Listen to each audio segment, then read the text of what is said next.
Hey everybody, how's it going? This is the Scrapper Tap podcast. Today, man, we're gonna be breaking down UFC Fight Night, Edgar versus Munhoz. It's gonna be a good one. There's a couple good scraps on here, some light heavyweight scraps. It's gonna be a fun one, man. But first, really quick, I'm gonna break down, the legendary card, that we did get to see. Did it play out to be a legendary card? I would say legendary fight, definitely not the card. The card was good, but it was fun to see that heavyweight fight. I appreciated it. I think Stipe did great. I took DC to get it done, and I was wrong.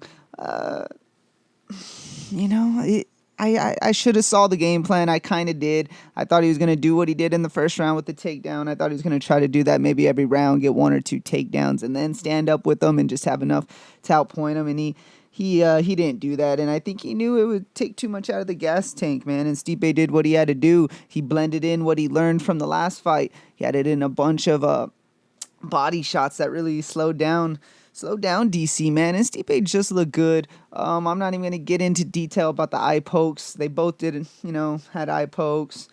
It was unfortunate, man. DC's eye looked bad. I felt like there was a shot before that, maybe earlier in the round, that actually was messing with his eye, and then that eye poke just, come on. There's no way he was probably seen out of that, but can't take anything away from Stipe. And, man, shout out to both of them. And Stipe goes down as possibly the GOAT, greatest of all time in the heavyweight division for the UFC, man. Other than that, I was wrong on the Sean O'Malley, unfortunately, he had that injury, whether it was created by Marlon Vera or not. Man, I think O'Malley's going to come back and look even better. I think he's going to keep doing his thing. I know a lot of people are saying he might be fragile or prone to getting hurt, but let's not put that on him yet. I know he's already hurt his foot twice, but I think he'll be all right. And Marlon Vera, we just got to give a shout out, and he did his thing, man. Who knows how the fight would have played out? But if it was due to that leg kick, all props to him. If not, man, let's run it back. I would like to see that, but either way, whatever, man. We go on to the heavyweight division. We had Dos Santos versus Rosenstruck, and Rosenstruck did his thing, came out and finished Dos Santos. Merab Dvalishvili did exactly what I thought he would do against Dodson, get those takedowns and make it his type of fight. Definitely did that. Pichel looked good against Miller. Herbert Burns let me down against Pineda, man. I had a couple good DraftKings cards that went to waste with Herbert Burns losing, and then also Sean O'Malley. So, man, I had a tough night with the DraftKings. I won a couple private pools, but the big games I did not do too well, man. Couple upsets threw my cards all off, but we're bouncing back. Last week was probably one of the worst callings I had. So one was a fallout, and they did a replacement fight. I was right on that one, but I didn't obviously have it in the video. It was a last second fight, so I went like 3 for 10 or 11, whatever it was, and yeah, that's not good. So if you don't count the fight they added, it was 2 for 11, and man, it was a crazy night. But we're bouncing back on this Edgar Munhoz fight. I feel it. I like it. I like the card, and man, we're like always, we're gonna shoot through the prelims and then go over the main card and break that down a little more. Man, if you're watching right now, just like, subscribe. The likes mean a lot. Comment. Let me know who you got in the main event, or anybody, any fight you disagree with me on, man. Leave in the comments. I would like to see them. So we're going to start off. So this is one that I did probably the most research on the whole card. We got two guys making their debut. We got the minus 500 Tamir Valiyev versus the plus 380 underdog Mark Striegel. All right, so I did a bunch of research. They have similar records. We got one coming in 16-2. That's Valiyev, and then Striegel at 18-2.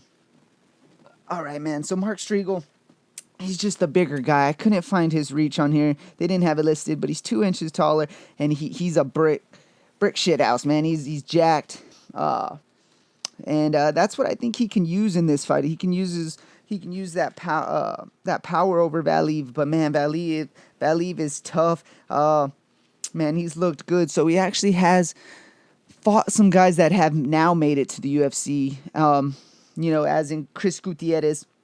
He fought Chris Gutierrez twice in 2016. The first one was a split decision. A lot of people thought he was robbed. I watched the last round of that one. And then I watched the full fight of the next Chris Gutierrez one, where Valiv just, did what he had to do against Chris Gutierrez. Chris Gutierrez had nothing for him. I kind of think he might have won both fights. I would have to go back and watch the first one. But, man, Valiv is looking good, and he's beat guys that made it to the UFC. And Striegel, he has that same type of experience. Like I said, they have similar records, and he's beaten Kai Kara France back in 2014. Now, that was a long time ago. Kai Kara France has gotten a lot better. He made, jumps. He was very young then, but, he's taking on some really good competition. I don't know, man. I'm liking Valiv here. When you look at it, when you just look at their pictures, you would think Striegel, man, he's so much bigger. But this Valiv's not just, just a great striker and brawler. He's actually a Sambo champ, and he's really good at taking people down and doing, ground and pound and doing his thing on the ground. I think I'm gonna have to go with the favorite, Valiv here. I watched the fight against Ed West.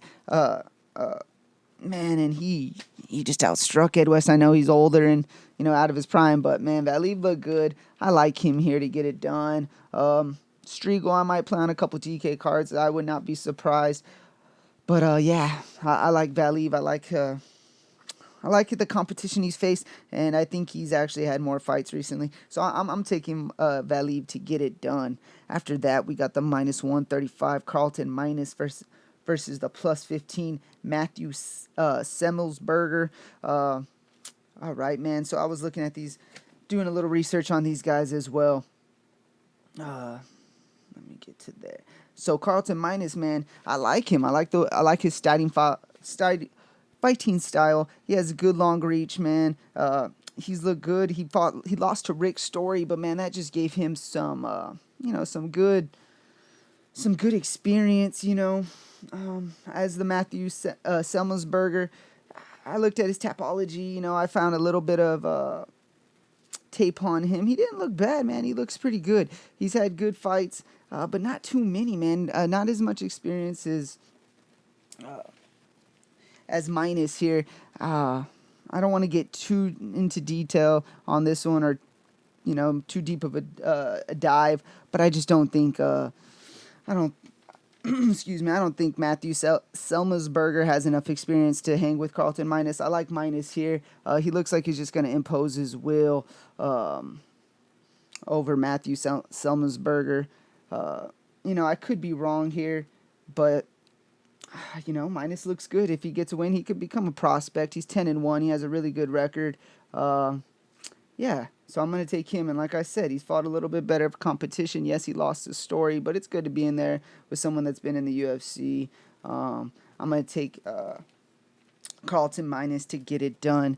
I'm going to go by decision. He has a lot of decisions on his record, and we're going to do that. We're going to go with Carlton Minus to get it done by decision. Next, we got some big boys. We got the -115, Ike Villanueva versus George Gonzalez, the -105. Basically, I'll pick him here. Yeah, man. So, I watched the tape back. We know Villanueva has one fight in the UFC. Didn't look that good. I believe he got KO'd pretty quick. I'm about to pull it up right now. But he's in there to bang. So I like that about him at least. Let's see. 16-10. So he has, he's 36 years old. Oh, I'm sorry. These are light heavyweights. I think I said heavyweight earlier. But Ike Villanueva came in and he fought Chase Sherman. Got KO'd in the second round. I don't know, man. He's a brawler. But I think he's, if he lands that punch, he's going to get it done. But that's it, man. I like George Gonzalez here. 16-4. Making his debut. They're both 36, so they're both older. I think this is going to be the first one to get the punch in. I think George is a little, or Jorge, I'm not sure how he goes by. I think he's a little bit quicker. So for that reason, man, I'm taking George Lopez here. Jorge Lopez. George Lopez. All right, now we're talking about comedians. I'm going to take Jorge Gonzalez here to get it done, man. And we're going to go by KO. I think they're going to come out swinging. You know, Ike can get it done. This is literally a pick'em fight. It's very close. But I'm going to take Gonzalez to get it done on his debut. I see a better, you know, he's already 36. They're big boys, so I guess have a little bit more time in him, but he's going to have to do it in a hurry. And if he's going to make any type of run, I don't see that really happening. But I could see this being a fun brawl, and Jorge Gonzalez getting it done. All right, by KO. Next, we got in the welterweight division, we got the -170 Dwight Grant versus Jared Gooden, the +145. All right. So the first thing I took from this is the age gap. We got Gooden coming in at 26 years old and Dwight Grant with much more experience at 35 years old. I like Dwight Grant, man. I like his style, his fighting style. I talk about it all the time. Those good point fighters that also have KO power, but they like to control it with their length. He went to decision with Alan Jobin last time. He got the W, and then he has a KO finish over Carlo Pedroza. The record's not the most impressive, but he looks really good when he's in there. And then we got Jared Gooden. He's making his debut. Did some research. He looks good. They call him the Night Train, man. Let's see. I remember looking at his Tapology. He's a big guy. Let's see how he gets it done. Yeah, he gets it done by strikes. A lot of strikes. He likes to finish it, man. He's a finisher. But he's been finished a few times as well. And just the guys he has, he's fighting guys with a 3-13 record. His second to last fight was a guy 3-13 record, 8-4 record, 4-1, 7-1, 9-6. Not great records that he's facing.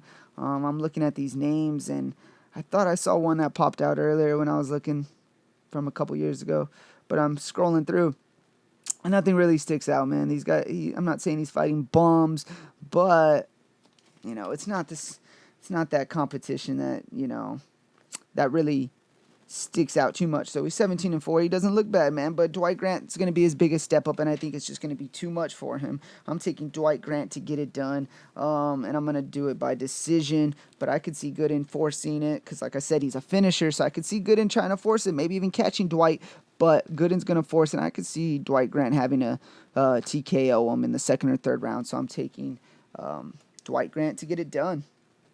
After that, okay, we got the +110 underdog Austin Hubbard versus Joe Selecki, the -140 favorite. We just saw Austin Hubbard, and he looked great. His last fight, he fought Roshkov, who is just recently cut from the UFC after quitting on the stool, but it is what it is. Yeah, man, he's looked pretty good. He's a really tough dude, man. He's off and on. When he wins, he looks really good. When he loses, he looks tough. Let's see. So his last fight, he got the KO over Max Roshkov. Before that, he lost by decision to Mark Madsen. He lost to decision by his first fight in the UFC was to Davi Ramos. Lost by decision as well. I mean, that's a tough one. Make your debut against Ramos, so I don't hold too much against him. And then he stepped up against Kyle Prepolek and got the finish by decision, and then lost Mark Madsen, and then came back and won to Max Roshkov. Man, he's off and on. He's a tough fighter, but he's a 50-50 fighter. I saw a lot of people jumping on him on this one. Like I said, Max Roshkov was this prospect that looked really good that he took out, so maybe that's why they're really leaning to him. But I like the prospect in Joe Selecki here. His first fight in the UFC, he took out he won a decision versus Matt Weinman, which is very old, out of it, nowhere near his prime. So, a lot of people think he should have finished him, but he dominated it, man. It's not like he really left it for debate or anything like that. So I like Selecki here. Man, I went back and watched other fights. He's a finisher too, man. I think he could take the back of Austin Hubbard. Like I said, Austin Hubbard's tough. He's not bad on the ground or anything. He's actually pretty damn good on the ground. But I think Joe Selecki Selecki is going to get his back or take him to the ground, and I think he's going to have more successful, exchanges here. So I'm going to take Joe Selecki to get it done over Austin Hubbard, and I'm going to take him by decision, and I think there's going to be quite a few takedowns or, grappling exchanges, and I think Selecki is going to just get the better of the grappling exchanges. I could be wrong, man. Austin Hubbard looked good last time. He's just a little bit of a favorite. I mean, an underdog. I might take him on a couple DraftKings cards for sure. He definitely has a shot to get it done, so do not sleep on him. But I'm taking Joe Selecki by decision. All right. We got one more for the prelims. We got Amanda Lemos, the plus 140 Brazilian, going against Mizuki No, the minus 160 favorite. So I did some research on this because, man, Amanda Lemos has a really good record, 7-1-1. Not too bad. She's Brazilian as well, so it's like the fact that she's a decent underdog here. I did some good research on her, and she doesn't look bad. She definitely has opportunities here. But she's going against Mizuki No, which is 25 years old and, definitely has a shot to become a prospect here in the UFC. She made her debut against Yan Wu, and she won the decision. So that's a good way to make your debut. But, man, I looked at her Tapology, and I watched a couple of her old fights, a couple clips, too, that I saw, and she looks good, man. She looks like a good striker, like a point fighter, and she has good experience, man. She fought Verna Janaroba in 2018, and she lost, but it was a split decision, man. And we saw Janaroba. She's good. She's a good prospect. I don't know, man. I like the experience that she's had. She was supposed to fight Tisha Torres in March, but it was canceled. I'm guessing due to this whole Corona deal. And she's been ready to make this UFC step up, or she already has made this step up, but to step up in competition even before she went to the UFC. So I like her here. Lemos, like I said, she definitely has that opportunity. I can see her snatching like an armbar or something from her back or the ground. I just don't see her coming in and outstriking her. So maybe she can get it to the ground. Do what she did against Miranda Granger and got that submission. This is really good fight, man. Originally, I was leaning not hard. Originally, I was taking Amanda Lemos to get it done, but that's just me going with the underdog and wanting the close fight. I got to take Mizuki No, just younger. She looks like the better prospect, better competition, more fights. She's more active. She looks like she's hungry, so I got to take the hungrier fighter. I usually do, and Lemos, if there's a DraftKings card that I need to throw her on, something like that, but probably not. But this is a close fight. This is closer to a pick'em than what it is, but I'm going to take the favorite Mizuki to get it done. After that, we're jumping into the main card, and we started off with a quick banger, man, and I like it. I like this guy a lot. We got the minus 180 favorite Daniel Rodriguez versus Takashi Sato, the plus 155. So it's going to be a banger, man. I think this is going to be a finish. I don't know, man. I think it's going to be a KO. We got the 33-year-old Daniel Rodriguez versus 30-year-old Sato. I look at Daniel Rodriguez. His last fight was against Gabe Green. He looked good, and he won by decision. I think he could have finished that fight, but he didn't press it too much. And before that, he got the submission win over Tim Means. Originally, I took Means in that fight. I wasn't sure, what we were going to see from Daniel Rodriguez, and he looked good. And, after that, I was like, well, maybe Tim Means is burnt, right? He comes back and gets a nice win in just this last week. So, I like Daniel Rodriguez here, but he's going against Takashi Sato, which is there to bang.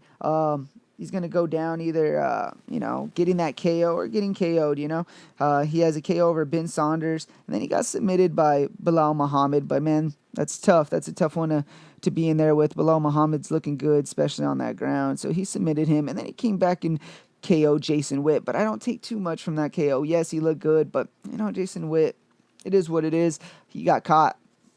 I like Sato, but I like Daniel Rodriguez here. I think he's the tougher fighter. I think he's going to be able to land that punch, but I think he's, if it has to get drug into the second or third round, I think he's going to look a little bit better, and I think he's going to get it done by TKO. So I'm going to take Daniel Rodriguez by TKO over Sato.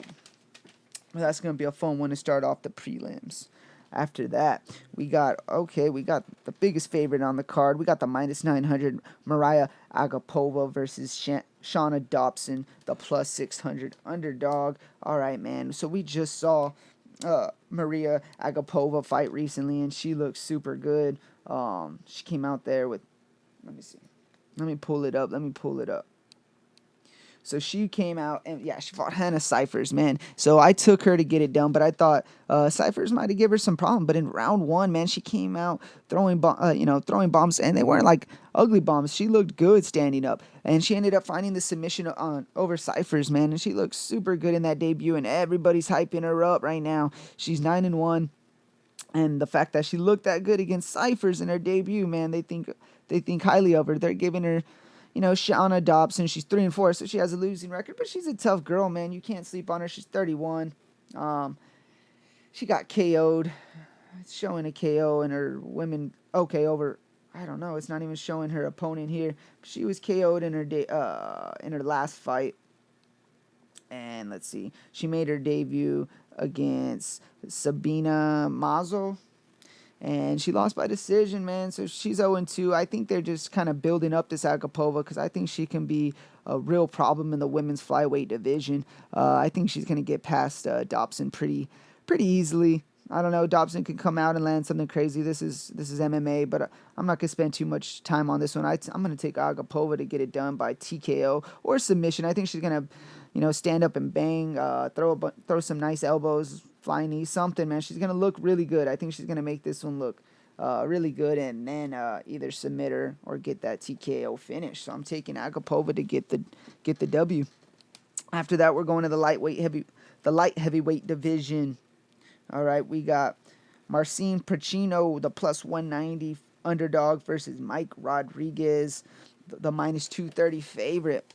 All right, man. So we got some guys that are going to be standing in there and bang. They're really close in age, but what sticks out, is that the reach of Mike Rodriguez, 82.5 to the 74-inch reach of Marcin. That's crazy, man. Like an 8.5-inch reach.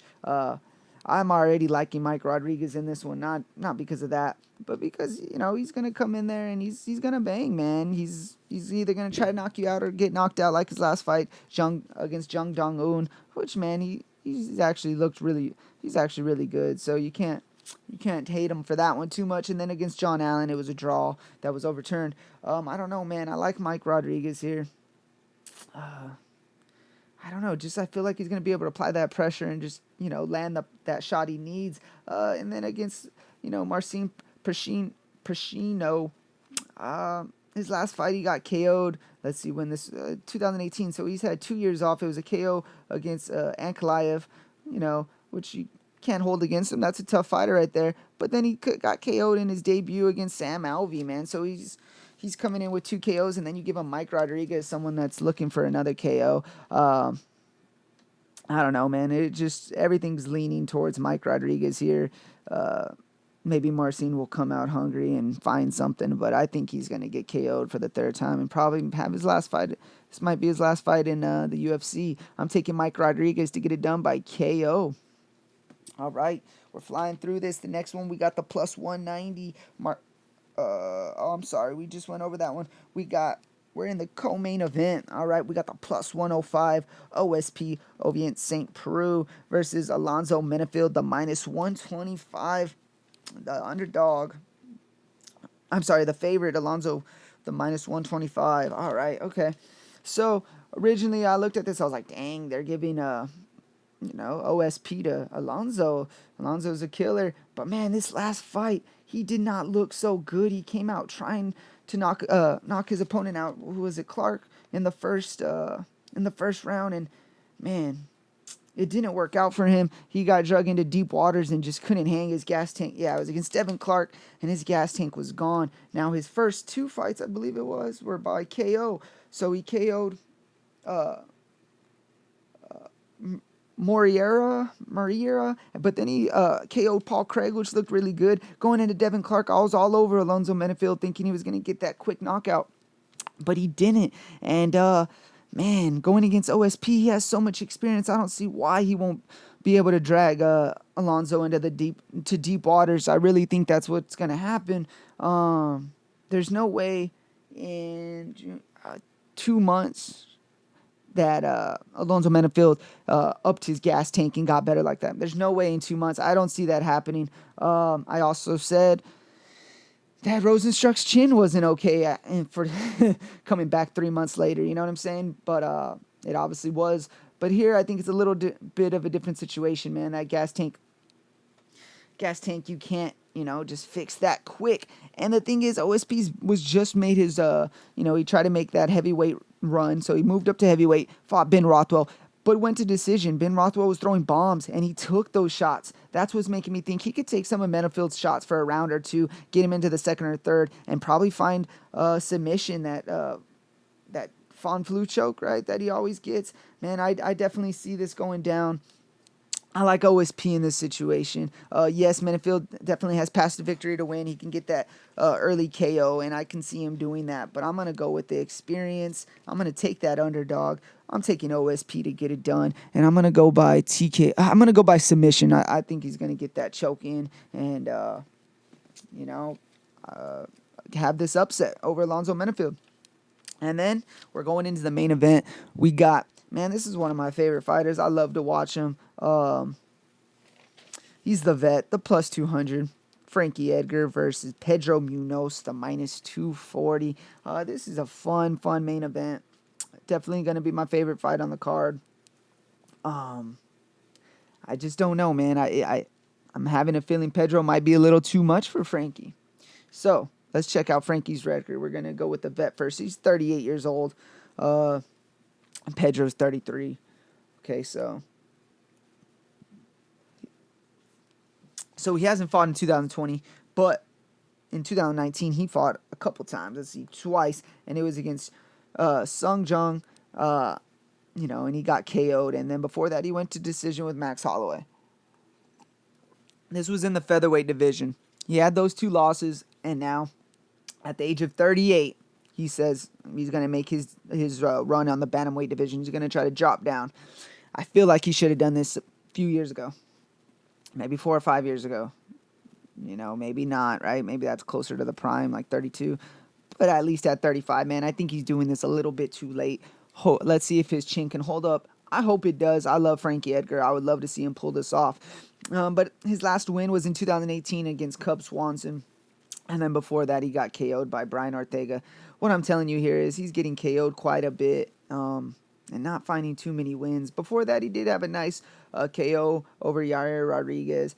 And then, before that, decision over Jeremy Stevens. I like Frankie Edgar a lot. Been watching him since he made, I Want to Be a Fighter or whatever on True Life on MTV, man. That's when I found out about Frankie Edgar. I think he got married with a black guy after his first loss, man. This guy is a true fighter.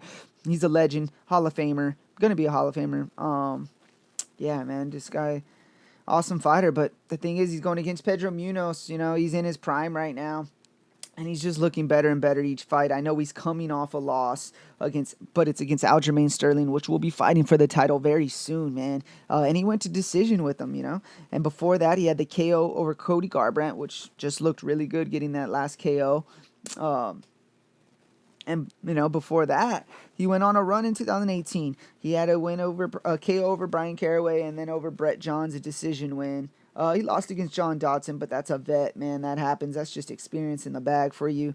And, before that, Rob Font. So, man, he's getting some big wins. 2019, he fought his toughest competition. He looked good against Cody. And then, against Aljamain, did not look bad. I just think there's going to be some great exchanges on this one. And I don't know who's going to get the better half. I think Frankie Edgar can, but Pedro's going to be a little bit stronger, a little bit quicker because he is younger, man. He's younger, and he's looked really good as of late. I don't know, man. I think they're going to stand up and bang for a bit, and I don't think that's going to help Frankie. I think Pedro's going to get the better of the exchanges. I think they're going to be quicker, crisper, and I think Frankie Edgar's going to wear that damage a little more. We already know he wears damage all the time. He's been in wars, and every war, man, both guys are usually banged up and bloody. I love Frankie Edgar. I would love to see him get a win, but I also love DC, and that's what I went with him, man, and I need to start going, by who I truly think is going to win a fight, not who I want to always win fights. There's going to be the cases that I do go with that. Trust me, it'll happen more often than not. But right now, I'm taking Pedro Munhoz to get it done. I want to say by decision because Frankie Edgar's tough, but at 5 rounds, I think third or fourth round TKO, maybe fifth, but I think it's going to be a TKO stoppage for Pedro Munhoz. I love Frankie Edgar, so hey, maybe he'll pull it off. But this was UFC Fight Night, Edgar versus Munhoz. So these are my predictions, man. I appreciate y'all tuning into the Scrap or Tap podcast. We got another fun night of fights. I hope y'all tune in and have a good night of fights, man. Thank you.